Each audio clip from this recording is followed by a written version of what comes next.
अभी मैंने अखबार में एक अंग्रेजी के में पढ़ा कि जो लोग नकारात्मक सोच के लोग होते हैं वो जल्दी बूढ़े हो जाते हैं, वो बूढ़े हो जाते हैं, खुश भी नहीं रहते, उम्र भी ज्यादा नहीं रहती। ये नकारात्मक लोग हैं। ये जो एनडीए है इसके आगे ही एन लगा हुआ है, नेगेटिव नकारात्मक लोग हैं। मैं बंद कर दूं? ये जो इनका एनडीए है ये एन है, एन का मतलब नेगेटिव, एन का मतलब नकारात्मक लोग हैं। और पीडीए हमारा पॉजिटिव है, प्रोग्रेसिव है। हमारा नेगेटिव नारा नहीं है, हमारा नकारात्मक नारा नहीं है, हमारा पॉजिटिव नारा है, प्रोग्रेसिव नारा है। तभी हम लोगों ने अपने नौजवानों को आगे बढ़ने के लिए लैपटॉप देने का काम किया था। सही बात है। इतने साल हो गए हैं, लेकिन जिस घर परिवार के पास भी होगा वो अभी भी चल रहा होगा, अभी भी खराब है। इन्होंने लैपटॉप की नकल तो की, हाँ, लेकिन है ना भाई, हम लोगों ने बड़ा दिया था लैपटॉप, इन्होंने छोटा कर लिया। और उस पे उंगली चलाते रहो, घिसते रहो, चलता ही नहीं है। शीशा भी घिस जाए, बेकार है जाए, वो चलता नहीं है इनका। इसलिए हम आपसे कहना चाहते हैं, समाजवादी लोग प्रोग्रेसिव लोग हैं। और फिर हम तो अपने मुख्यमंत्री जी से कहेंगे, वस्त्रों से कोई योगी नहीं बन जाता है, वस्त्र पहनने से कोई योगी नहीं बनता है, विचारों से योगी बनता है। और ये कलयुग है, इसीलिए सब उल्टा पुल्टा हो रहा है। हम और आप लोग जानते हैं, जो साधु संत होते हैं वो मौन रहते हैं, कम बोलते हैं। हाँ, सही बात है। लेकिन पता नहीं क्या है कि कलयुग है, आजकल साधु संत भी ज्यादा बोल रहे हैं बस पहन करके। इसलिए सावधान रहना आप लोग। सावधान है कि नहीं है आप लोग? सावधान है। और जिन्हें हम लोग समझते थे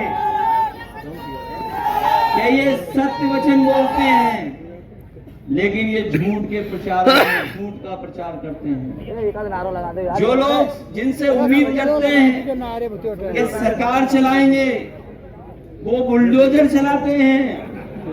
हम बधाई देना चाहते हैं सुप्रीम कोर्ट को कि जिन्होंने बुलडोजर को हमेशा हमेशा के लिए गैराज में खड़ा कर दिया। जो विकास का प्रतीक था उसको विनाश का प्रतीक बना दिया सरकार ने। और हम सुप्रीम कोर्ट को इस बात में नहीं बधाई देंगे कि जिन्होंने न केवल बुलडोजर को रोका है बल्कि सरकार पे जुर्माना भी लगाया है, और साथ ही साथ ये भी कहा है कि ऐसे दोषी अधिकारी जिन्होंने गरीबों के घर तोड़े हैं, बुलडोजर चलाए हैं, उन पे भी कड़ी कार्रवाई करने का काम सरकार करे।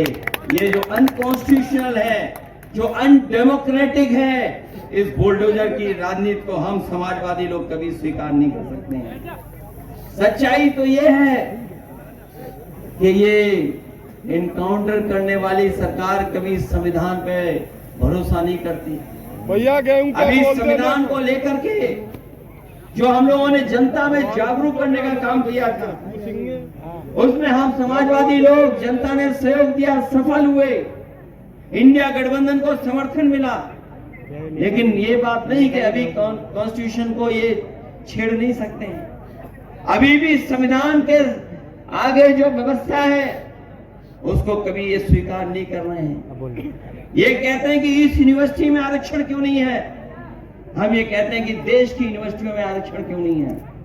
अगर उन्हें यूनिवर्सिटी एक याद आ रही है तो मैं ये कहना चाहता हूं, देश की सभी यूनिवर्सिटियों को बता दो कि आरक्षण क्या है वहां पर। और सच्चाई तो ये है कि 15% भी पीडीए परिवार के लोग नौकरी नहीं पा रहे हैं। जो बड़ी नौकरियां हैं प्रोफेसर की हैं और बड़ी नौकरियां हैं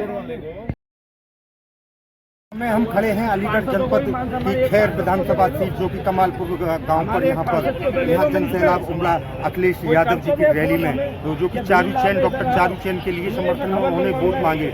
उन्होंने सबसे बड़ी बात ये कही कि बीजेपी को पीडीए तो याद है लेकिन डीएपी की फुल फॉर्म नहीं मालूम उनको। उन्होंने सबसे बड़ा ये मुद्दा उठाया कि किसानों को डीएपी नहीं मिल पा रही है और बटोगे कटोगे नारे पर उन्होंने एक बहुत सीधा सा सरल सा उत्तर दिया। क्या ये अंग्रेजों के जमाने से रूल एंड डिवाइडेशन का नारा उन्होंने दिया कि ये अंग्रेजों के जमाने से ये ऐसा चलता आ रहा है। अब देखते हैं जबकि ये खैर विधानसभा जाट बहुल है जहां पर बताया जा रहा है कि 1,20,000 जाट यहां पर वोट निवास करता है जो कि जाट चौधरी गुड्डू सिंह जी की पुत्र वधू डॉक्टर चारू चैन के नेतृत्व में यहाँ जन सैलाब उमड़ा।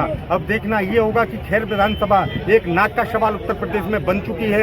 यहाँ से वो जनता किसको नकारती है और किसको यहाँ से प्रत्याशी को यहाँ से जीत दिलाती है ये देखना होगा। सत्य सनसनी रिपोर्ट मनीष बंजारा, खैर, अलीगढ़।